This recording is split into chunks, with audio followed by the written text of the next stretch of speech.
Hi guys! For today's video, gusto kong i-share sa inyo ang aming journey kung paano kami nakapunta dito sa Dubai.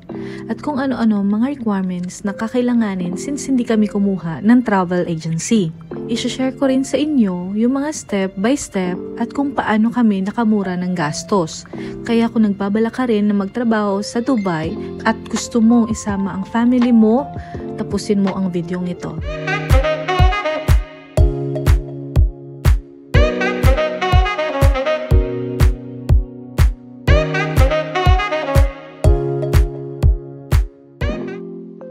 Short story lang muna. Nag-apply yung husband ko dito sa Dubai noong August 2023 at nakompleto niya yung requirements by December. Kaya yung schedule ng flight niya ay December 31, 2023.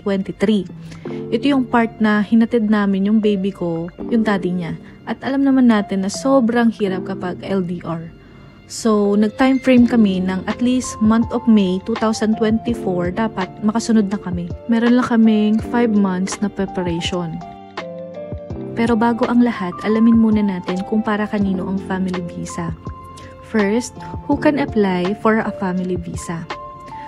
Family member like spouse, partner, parent, sibling, or child who is settled in a foreign country and you want to join them. How much salary is required for a family visa in Dubai? Male sponsors at least minimum salary of 4,000 per month or 3,000 with accommodation provided by the employer. While female sponsors, minimum salary of 8,000 or 10,000 with accommodation provided by the employer. Third, who can sponsor family visa? A partner, parent or child, brother or sister, grandparent or grandchild, auntie or uncle. In our case, dalawa kami ng baby ko ang kukunin ng husband ko.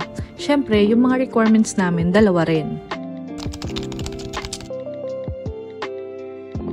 Step 1. Para naman to sa sponsor.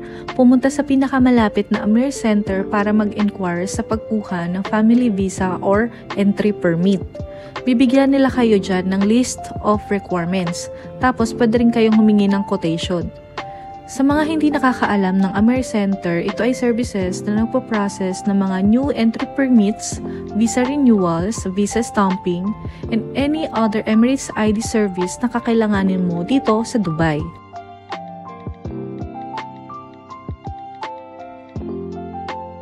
Step 2. Para naman to sa inisponsoran. Kumuha ng mga sumusunod. Bale, pinakuha ko ng husband ko ng marriage certificate na naka-attested or attestation, birth certificate ko na naka-attestation din, tsaka yung birth certificate ng baby ko na naka-attestation. Bale, ang process naman nito ay 3 days pag-expedite, 200 at 5 days, 100 sa ordinary.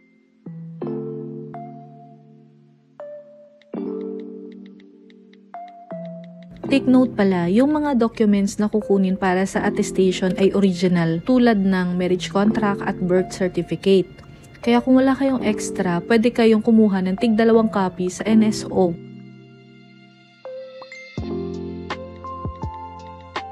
Step 3. Lahat ng documents dapat nakascan at PDF. Ito yung mga hininging requirements sa husband ko. Sa sponsor, work permit, Emirates ID, visa, passport, house rental contract, or ijari.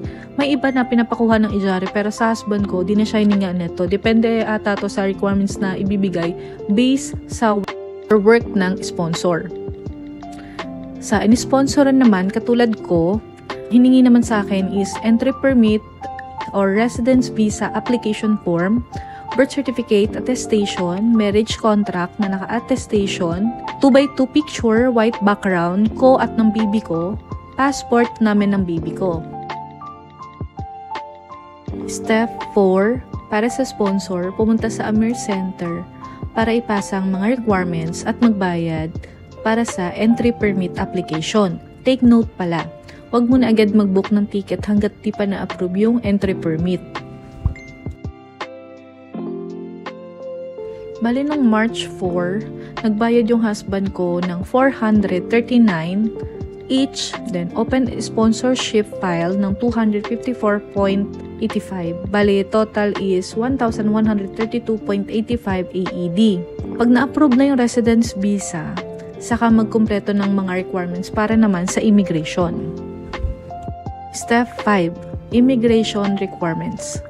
Sa immigration requirements, ito naman yung dadalin mo is original and photocopy. Katulad ko, ang dala ko is 2 passport namin ng baby ko, residence visa namin, ticket, marriage contract na naka-attested, birth certificate na attested din, e-government, yung, ito naman, pwede nyo siyang i-fill upan ng 3 days before, online to. Importante to guys ha. Then, family picture, optional lang naman, at valid ID. Sa immigration naman, ang dala ko para sa husband ko is yung visa niya, passport, professional license certificate, professional ID, Emirates ID, employee ID, employment certificate, salary certificate, offer letter for full-time employment. Ito yung breakdown ng salary. Birth certificate attested.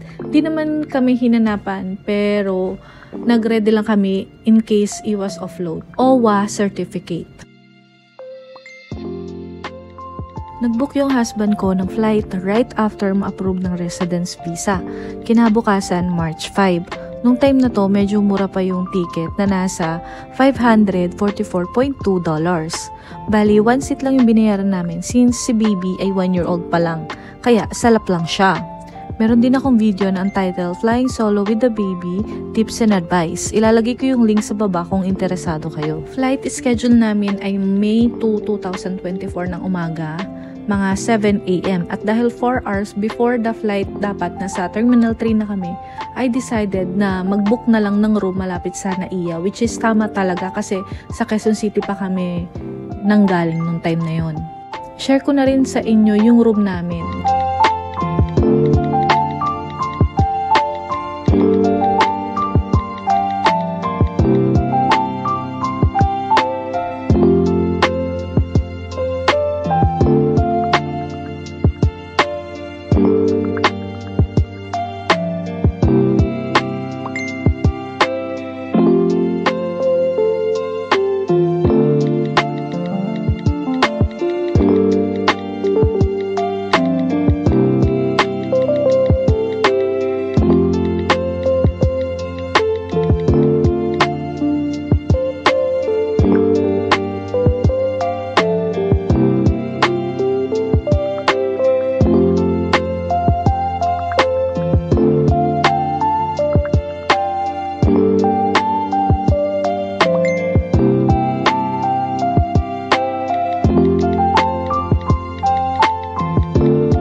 Bale, 2,395.33 good for 4 packs na yon since kasama namin yung parents ko at yung kapatid ko. Sila kasi yung maghahatid sa amin.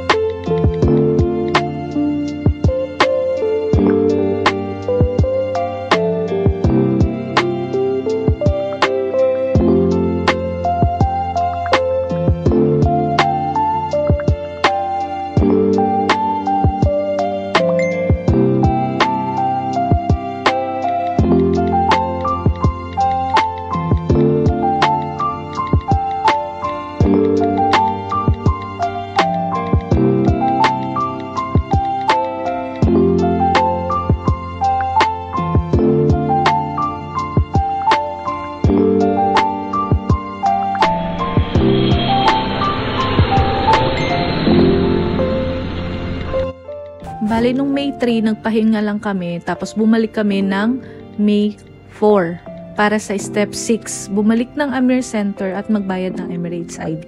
Dito kasi, pagdating nyo sa Dubai, meron lang kayong 2 months para kumpletuhin yung mga requirements. Kaya dapat maasikasyon nyo na agad yung residence visa nyo. So, May 4, nagbayad kami ng Emirates ID para sa 2 years, 384.55, dalawa kami, plus VAT na 3 equals 772.10. Bali sa date na to, magpapaschedule na rin kayo ng fingerprint. Take note, dapat magpa-medical muna kayo bago pumunta ng fingerprint. So, step 7, nung nagpa-medical test kami, mabilis lang yung medical nila kasi blood test at x-ray lang. Best time na pumunta dito is umaga. May 6 kami nagpa-medical. Ang binayaran ko ay 340. Sa akin lang naman yun kasi sa baby ko hindi pa niya kailangan ng medical. Yung results sa medical examination, isasend nila sa inyo via email.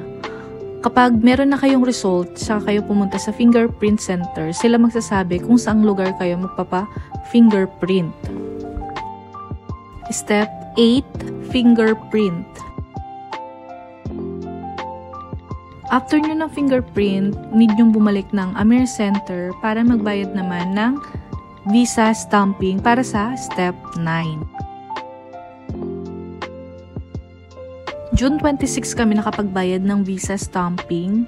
Bale, 510 times 2 equals 1,020 AED yung nagastos namin. Ito yung pagkakamali pala namin. After namin ng fingerprint, akala namin okay na. Yun pala, need bumalik ng Amir para sa visa stamping. Kaya pala, ang tagal ng inantay namin at talaga nag-follow up pa kami kasi mag 2 months na pero wala pa din yung Emirates ID. So, ayun lang. Huwag kayong mahiya magtanong dyan. Step 10, antayin na lang ang Emirates ID. Disclaimer lang, yung mga requirements iba-iba depende sa case ng applicant. Kaya mas maigi na magtanong sa pinakamalapit na Amir Center. Pwede kasing magbago yung policy.